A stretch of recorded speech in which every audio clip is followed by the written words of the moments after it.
अब मैं आपको बताता हूँ माता बगलामुखी कौन है। माता बगलामुखी 10 महाविद्याओं में से एक है, जिन्हें तंत्र और विद्या की देवी माना जाता है। मान्यता है कि माता की कृपा से शत्रुओं का नाश, मुकदमे में विजय और हर प्रकार की बाधाओं को मुक्त किया जाता है। क्या आपको पता है माता बगलामुखी का संबंध महाभारत काल से बताया जाता है।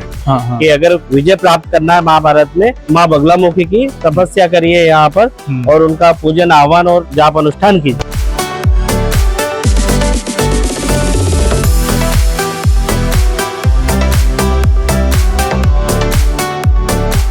ये वही यज्ञशाला है।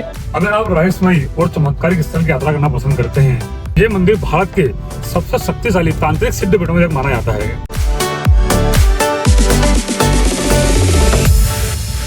तो दोस्तों, आज की यात्रा बड़ी स्पेशल होने वाली है। तो यात्रा प्रारंभ करते हैं और लेते हैं महादेव का नाम। हर हर महादेव।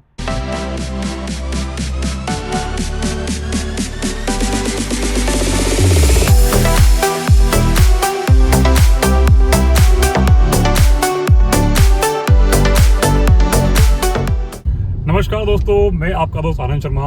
आप सभी का एक और नई वीडियो में बहुत बहुत स्वागत है। अगर आप रहस्यमयी और चमत्कारिक स्थल की यात्रा करना पसंद करते हैं, तो मैं आज आपको लेकर जा रहा हूँ माता बगलामुखी मंदिर, जो कि नलखेड़ा में स्थित है। ये मंदिर भारत के सबसे शक्तिशाली तांत्रिक सिद्ध पीठों में से एक माना जाता है।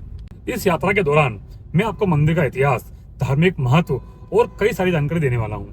आप अपनी यात्रा के दौरान अपनी सेफ्टी का विशेष ध्यान रखें और अपनी सीट बेल्ट को जरूर लगाएं। आपकी अपनी सेफ्टी आपके परिवार के लिए बड़ा महत्व रखती है, ताकि आपकी यात्रा सुखद और आनंदमय हो। अब मैं आपको बताता हूँ माता बगलामुखी कौन है। माता बगलामुखी 10 महाविद्याओं में से एक है, जिन्हें तंत्र और विद्या की देवी माना जाता है। माता बगलामुखी का प्रमुख कार्य शत्रु और नकारात्मक ऊर्जा को दमन करना है। तांत्रिक ग्रंथों के अनुसार माता बगलामुखी की आराधना करने से भक्तों को आध्यात्मिक शक्ति प्राप्त होती है। जैसे ही हम शहर के बाहर निकलते हैं, आपको चारों ओर हरियाली और सुंदर परिदृश्य देखने को मिलेंगे। अब आप लोग पूछेंगे कि माता के मंदिर कैसे पहुंचे। माता बगलामुखी मंदिर मध्य प्रदेश के आगर मालवा जिले नलखेड़ा कस्बे में स्थित है। अगर आप ये यात्रा इंदौर से करते हैं, तो इसकी यात्रा इंदौर से 165 किलोमीटर दूरी पर है। इसका सबसे नजदीकी रेलवे स्टेशन जो कि उज्जैन है, उसके बाद देवास, उसके बाद इंदौर और कई सारे रेलवे स्टेशन आपको मिल सकते हैं। अगर आप हवाई यात्रा से आते हैं, तो उसका सबसे नजदीकी एयरपोर्ट इंदौर में स्थित है, जिसे देवी अहिल्याबाई होलकर एयरपोर्ट कहा जाता है।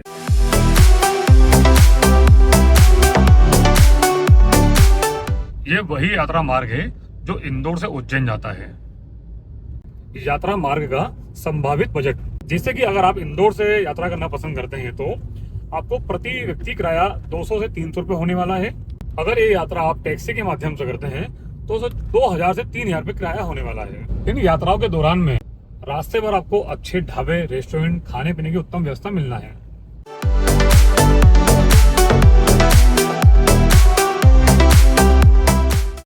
ये रास्ता इंदौर की तरफ से आ रहा है, जो कि उज्जैन जा रहा है। और उज्जैन के बीच में आपको पढ़ना है सावेर की वो पावन नगरी, जहां विराजे विश्व के एकमात्र ऐसे हनुमान जी, जिनका जिक्र मैंने अपनी पिछली वीडियो में करा है। विश्व प्रसिद्ध उल्टे हनुमान जी, इन्हें पाताल विजय उल्टे हनुमान जी कहा जाता है। मैंने आपसे सावर का जिक्र इसलिए करा है क्योंकि बहुत से लोग इन हनुमान जी के बारे में नहीं जानते हैं। और मैं चाहता हूँ आप जब भी यात्रा करें, इंदौर की या उज्जैन की, तो इस बीच में आपको पढ़ते हैं सावेर में ये हनुमान जी, जो कि विश्व के एकमात्र ऐसे हनुमान जी हैं जो उल्टे विराजमान हैं, मतलब कि सर नीचे और पांव ऊपर। मैंने पाताल विजय उल्टे हनुमान जी की एक सेपरेट वीडियो बना रखी है। आपको जब भी समय हो, इस वीडियो को जरूर चेकआउट करें।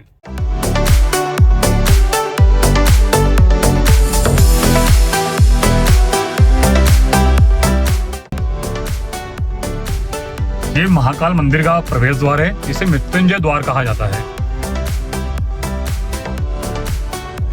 ये उज्जैन वही पावन नगरी है जहाँ हर 12 वर्षों में यहाँ कुंभ का मेला भराता है। हो सकता है आपको कई बार अपनी यात्रा के दौरान ऐसा ट्रैफिक का सामना करना पड़े।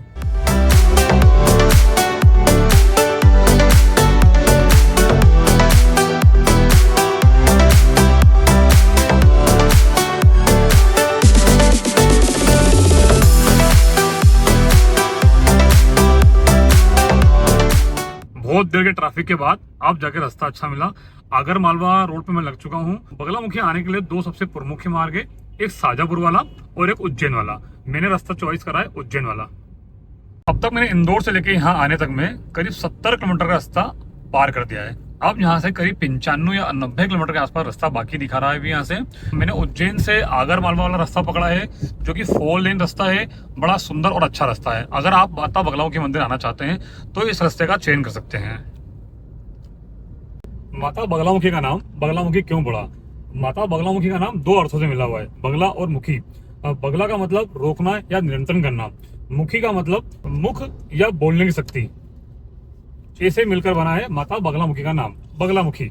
माता बगलामुखी की आराधना करने से जीवन के सारी नकारात्मक ऊर्जा समाप्त होती है और जीवन में शांति और स्थिरता आती है।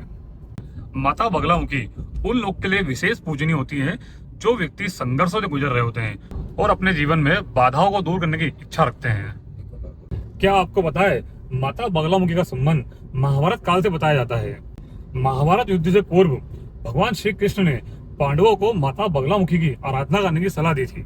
मान्यता यह है कि माता की कृपा से पांडवों ने अपने विरोधी पक्ष पे विजय प्राप्त की थी और इस मंदिर की स्थापना महाभारत काल से जुड़ी मानी जाती है और ये एक महत्वपूर्ण तांत्रिक स्थल कहा जाता है।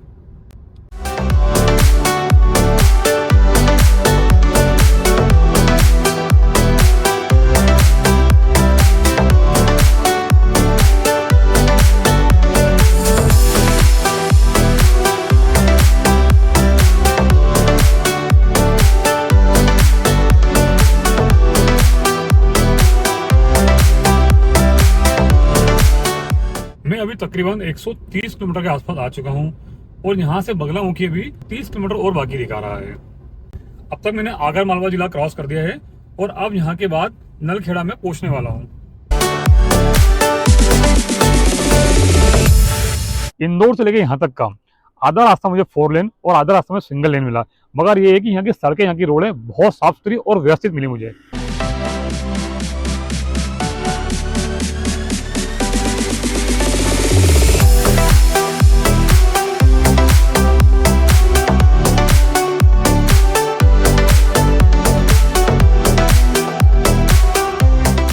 माता बगलामुखी की आप बाय रोड यात्रा प्लान करते हैं, इस रोड के प्राकृतिक दृश्य और ये सुंदर सुंदर पवन चक्कियां देखकर आपको बड़ा अच्छा लगने वाला है।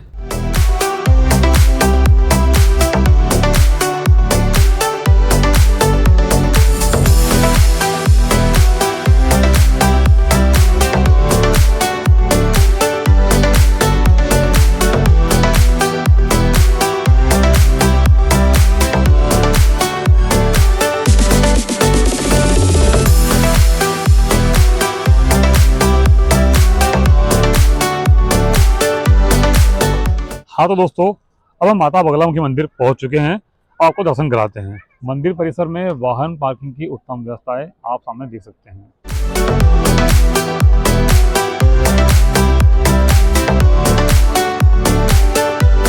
मंदिर परिसर के अंदर फल फूल इत्यादि की आपको दुकानें दिखेंगी, जहां से आप माता जी के लिए श्रृंगार का सामान या फल फूल आदि ले सकते हैं। मंदिर का प्रवेश द्वार भव्य और शक्तिशाली ऊर्जा से भरा हुआ दिखता है। इसके बाहर एक विशाल मंडप स्थित है। क्या आप शत्रु बाधा से परेशान हैं या किसी मुकदमे में विधे हुए हैं, या आपको लगता है कि किसी ने मुझ पे कोई जादू टोना किया है, या आपको लगता है कि आपकी परेशानियों का हल नहीं हो रहा है, माता बगलामुखी के मंदिर में कई चमत्कारिक घटनाओं का उल्लेख मिलता है। विशेष रूप से अगर कोई व्यक्ति कानूनी दांवपेच में फंसा हुआ है, या जीवन में किसी प्रकार की बाधा चल रही है, या जीवन में बहुत सारी उलझनों में विदा हुआ है, तो इस मंदिर में आपको जरूर आना चाहिए। स्थानीय श्रद्धालुओं का मानना है या सच्चे मन से मांगी गई हर मुराद पूरी होती है। तो ऐसा कहा जाता है, माता बगलामुखी के चरणों में शीश झुकाने से सभी मुश्किलों से राहत मिलती है।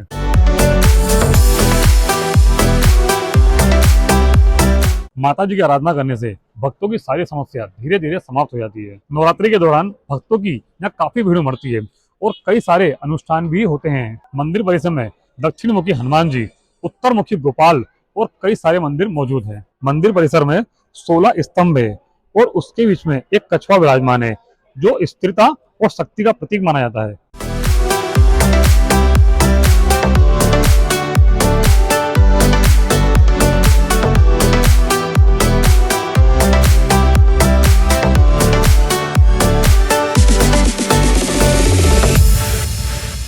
मंदिर के भीतर माता जी की मूर्ति अत्यंत दिव्य और तेजस्वी प्रतीत होती है। श्रद्धालु यहाँ अधिकांश पीताम्बर वस्त्र धारण करके पूजा आराधना करते हैं, क्योंकि माता जी को पीताम्बर वस्त्र बड़ा प्रिय है। माता बगलामुखी की आराधना करने से शक्ति विजय और आत्मरक्षा प्रदान होती है। मान्यता है कि माता की कृपा से शत्रुओं का नाश, मुकदमे में विजय और हर प्रकार की बाधाओं को मुक्त किया जाता है। ये मंदिर उन भक्तों के लिए विशेष रूप से महत्वपूर्ण है जो आध्यात्मिक और तांत्रिक शक्ति की खोज में है। माता की भक्ति करने से अपार मानसिक शांति प्राप्त होती है।